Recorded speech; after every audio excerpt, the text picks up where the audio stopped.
नमस्कार दोस्तों, उमंग study YouTube channel पे आप सबों का बहुत-बहुत स्वागत है। दोस्तों, इस वीडियो में हम बात करने वाले हैं ग्रुप डी के मेडिकल के बारे में। आप में से काफ़ी सारे कैंडिडेट हैं जो ग्रुप डी में आप लोग एम्प्लॉयमेंट लेना चाहते हैं रेलवे के, तो उसके अंतर्गत आप लोग काफ़ी ज़्यादा आप लोग के अंदर मिसकंसेप्शन और डाउट्स वगैरह हैं कि मुझे कोई प्रॉब्लम है तो मैं ग्रुप डी के लिए एलिजिबल हूँ या नहीं हूँ? और मुझे काफ़ी सारे हज़ारों से भी ज़्यादा सवाल ऐसे पूछे जाते रहे हैं।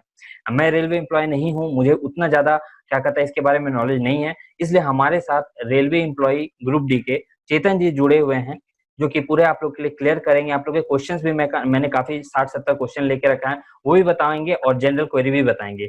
और चेतन जी के साथ हमने काफ़ी सारे वीडियोज़ बनाए हैं म्यूचुअल ट्रांसफर के ऊपर, जीडीसी और एलडीसी के बारे में, तो वो सब आपको डिस्क्रिप्शन बॉक्स में मिल जाएगा। साथ ही साथ यहाँ पे आई बटन होगा, उसमें भी आप देख सकते हैं। तो ज़रूर से ज़रूर वो वीडियोज़ देखिएगा और इस वीडियो को लाइक कर दीजिएगा और शेयर भी ज़्यादा से ज़्यादा कीजिएगा। तो चेतन जी बहुत-बहुत स्वागत है। थोड़ा ग्रुप डी का मेडिकल का जनरल जो रूल रेगुलेशन है वो थोड़ा बता दीजिए कैटेगरी वाइज। बहुत बढ़िया। मैं ग्रुप डी के साथ में ग्रुप सी को ही साथ में क्लियर करना चाहता हूँ, क्योंकि ग्रुप सी के कैंडिडेट भी हमारे चैनल को देखते हैं। तो वैसे में हमको दोनों को लेकर के चलना अच्छा रहेगा। तो रेलवे में मुख्यतः A1 A2 A3 B1 B2 B3 C1 और C2 ये तीन तीन से दो आठ आठ टाइप का मेडिकल कैटेगरी होती है। सबसे एक्सेलेंट A1 होता है, उससे लो कैटेगरी का A2 होता है, फिर A3 या सबसे लास्ट C2 होता है। C2 के बाद आपकी बहाली नहीं होती है। C2 के बाद आप मतलब C2 का मतलब सबसे खराब मेडिकल कैटेगरी। ये C1 C2 मुख्य रूप से वेरी करता है आपका आंख के पावर पर। आपका आंख का पावर क्या है, इसके आधार पर ये कैटेगरी डिफरेंशिएशन होता है। तो सबसे पहले हम बता देना चाहते हैं कि A1 क्या होता है। A1 का मतलब 6x6, मतलब 6 मीटर की दूरी से 6 mm के चीजों को आप क्लियरली बिना किसी चश्मे को अच्छी तरह से देख रहे हैं, उसको A1 कहते हैं। तो A1 के लिए ALP LP और उसके बाद ट्रैफिक इंस्पेक्टर, आपको लोको इंस्पेक्टर और ये सब मोटरमैन एलिजिबल होते हैं A1 के लिए। और आरपीएफ पे भी कुछ कुछ पोस्ट हैं, उनको भी A1 कैटेगरी में रखा जाता है, लेकिन जनरली आरपीएफ को B1 में रखा जाता है, आरपीएफ कांस्टेबल। और A2 हो गया 6x9। 6x9 के मतलब 6 मीटर की दूरी से 9 mm की वस्तुएं को क्लियरली देखना बिना चश्मे का। A1 A2 A3 तक चश्मे का कोई रोल नहीं होता है। चश्मा अगर A3 से लगना शुरू होता है चश्मा, तो वो भी बहुत ही पतली चश्मा लगती है, मतलब वेरी लेस पावर का चश्मा लगती है। A2 में 6x9 होती है, उसमें आपको स्टेशन मास्टर, फाइनल असिस्टेंट जो होते हैं केबिन में जो बैठते हैं, उसके बाद ग्रुप डी में पॉइंट्समैन, सेंटिंग मैन, पोर्टर और आपका टेक्नीशियन ग्रुप सी में, और एसएनटी स्टाफ और ट्रैक मेंटेनर वगैरह सब आते हैं। जनरली ट्रैक मेंटेनर के लिए फिक्स नहीं है, ट्रैक मेंटेनर B3 तक आते हैं, 2 से लेके B3 तक, इसमें से किसी भी तरह का मेडिकल है तो चल सकता है, लेकिन लास्ट आपका B2 तक ट्रैक मेंटेनर को लिया जाता है। उसके बाद आते हैं A3 तक। A3 का मतलब 6x12 होता है, 6 मीटर की दूरी से 12 mm की चीजों को स्पष्ट देखना, A3 आता है। तो A3 में हेल्पर पोस्ट हो गए, CNW का, टेलीकम्युनिकेशन का और मेडिकल डिपार्टमेंट और किसी भी अन्य तरह के सारे डिपार्टमेंट रेकमेंड भी आते हैं। उसके बाद अगला कैटेगरी है आपका B1। B1 मतलब आपका 6x16 या 6x12 से शुरू होती है। 12 mm की वस्तुएं को 6 मीटर की दूरी से देखते हैं, इसको 6x12 बोलते हैं। ट्रैक मेंटेनर्स हो गए, आपको वर्कशॉप का स्टाफ हो गए ग्रुप डी में, और कुछ कुछ टेक्नीशियन होते हैं वर्कशॉप को, कुछ कुछ सारे टेक्नीशियन नहीं होते इसमें, कुछ कुछ टेक्नीशियन होते हैं जिनको कि जिससे कि स्टाफ को ज्यादा प्रॉब्लम ना हो उनके आई साइड से, वैसे टेक्नीशियन होते हैं उसमें। इस तरह के होते हैं। उसके बाद फिर B2 आता है, फिर B3 आता है, और सबसे लास्ट में आपका C1 और C2 आता है, जो सबसे पुअर मेटल कैटेगरी जिसको बोलते हैं। एक कलर कैडर का जो भी होते हैं C1 और C2 कलर के, उनको ओपन लाइन में नहीं रखा जाता है, उनको काफी मोटे चश्मे लगते हैं, जिसे -4 -5 -6 का जो चश्मे लगते हैं, उनके लिए C1 C2 है। C1 C2 में आपको कलर का जितने भी पोस्ट है, स्टोर का कलर हो गया, ऑफिस कलर हो गया, डिवीजन लेवल कलर हो गए, जोनल लेवल के कलर हो गए, टीसी वगैरह हो गए, ये सब सभी C1 C2 में आ सकते हम्म। और जैसे कि बहुत लोगों के आंख खराब होते हैं जो, या क्या कहते हैं, विजुअली इम्पेयर्ड होते हैं, तो उनको किन कैटेगरीज में रखा जाता है और उनको क्या जॉब मिलती है? हैं। जो विजुअली इम्पेयर्ड रहते हैं वो एप्लीकेशन भरते समय ही उनको विजुअली इम्पेयर कैटेगरी में उनको ऑप्शन भरना पड़ता है।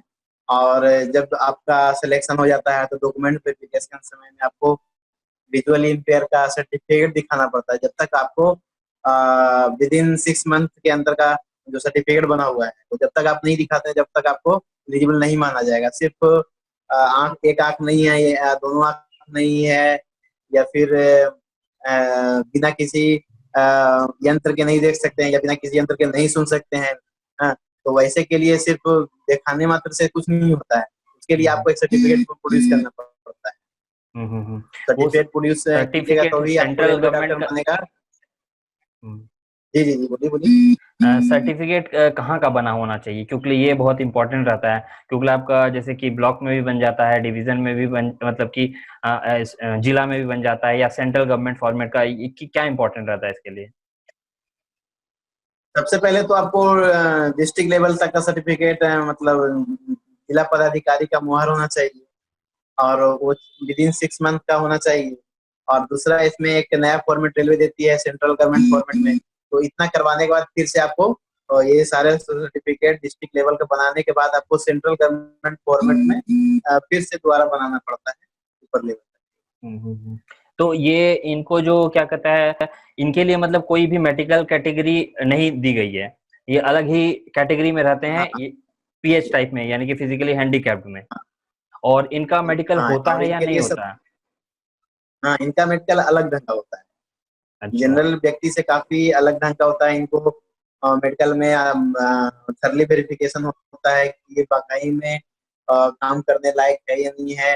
इस तरह का सीढ़ी से चढ़ाया उतराया जाता है, थोड़ा दबाया जाता है, मतलब थोड़ा सा ये इस ऑफिस उस ऑफिस में कुछ से काम दिए जाते हैं, कितने देर में करता है, क्या वो अच्छे से सुन सकता है, या व्हील चेयर पर बैठ के भी काम कर सकता है नहीं करता, तो इस तरह की कुछ टेस्टिंग होती है।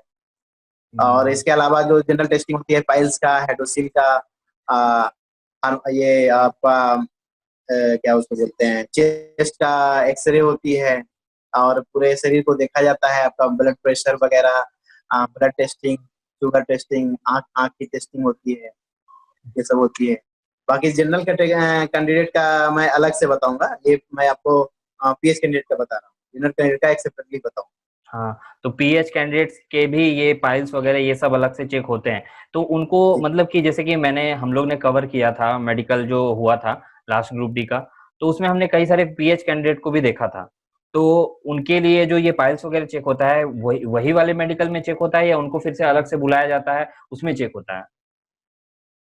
ये अलग से बुला भी सकते हैं या लोग को साथ में ही भी करवा सकते हैं, ये डॉक्टर पर निर्भर करता है। हम्म। फाइल्स वगैरह चेक करने के लिए सबका स्टैंडर्ड एक ही होता है, उसके लिए कुछ अलग स्टैंडर्ड नहीं कि उनका स्टैंडर्ड अलग रहेगा, ऐसा कुछ नहीं है। हम्म। उनको साथ में भी बुला सकते हैं या फिर अलग भी बुला सकते हैं जनरली। लेकिन ऐसा देखा गया है कि पीएच कैंडिडेट को लगभग सबको एक ही साथ लेते हैं, और जनरल नॉर्मल कैंडिडेट को एक अलग से लेते हैं, ऐसा हम्म। देखा गया है। हम्म। क्योंकि इनमें जो है उनको मेंटल मतलब हरासमेंट टाइप का लगता है देख करके कि लोग अच्छे हैं, हम ऐसे हैं, इसी हम्म। कारण से उनको अलग से करवाया जाता है, बाकी और हम्म। कोई ऐसा रीजन नहीं। हम्म। अच्छा, इसमें फिजिकली जो हैंडीकैप्ड कैटेगरी रेलवे ने बनाया है, इसमें किस किस मतलब कि बॉडी में इम्पेयरमेंट आते हैं? आईज हो गए, कान हो गए, और क्या क्या आते हैं, हाथ हो गया, पैर हो गया, किस तरह की चीजें आती हैं?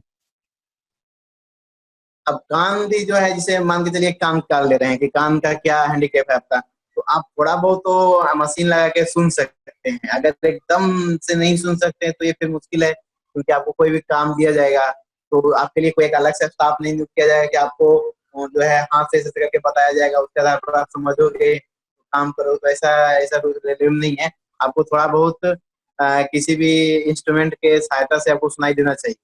और हाथ आपका अगर दोनों लाचार है तो आपको फिर नहीं लिया जाएगा, कम से कम एक हाथ आपका सही होना चाहिए। और अगर दोनों पैर लाचार हैं लेकिन लिया जा सकता है, क्योंकि आप व्हील चेयर पर भी रह के काम कर सकते हो, लेकिन ऐसा कम कैंडिडेट को ही लिया जाता है, क्योंकि ये सिर्फ और सिर्फ डिवीजन में ही काम कर सकते हैं व्हील चेयर की मदद से।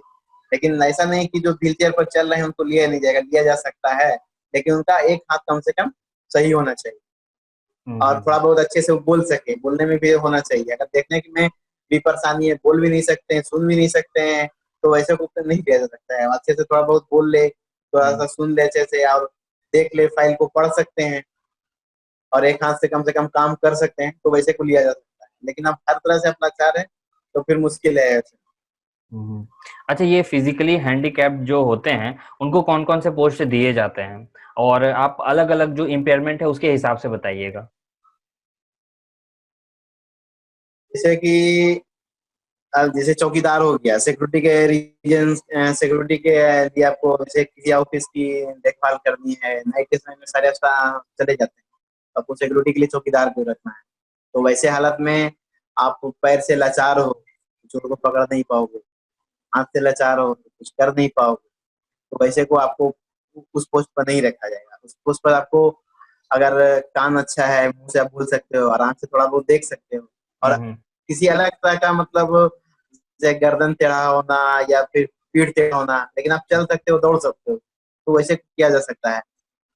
लेकिन आप अगर व्हील चेयर पर चल रहे हो तो फिर ऐसे में आपको उस पोस्ट पर नहीं दिया जाएगा, आपको ऑफिशियल वर्क दिया जाएगा, जिसमें फाइल को एक ऑफिस से दूसरे ऑफिस में करना रहता है, साफ सफाई का काम दिया जा सकता है, ये सब काम आपको मिलती है।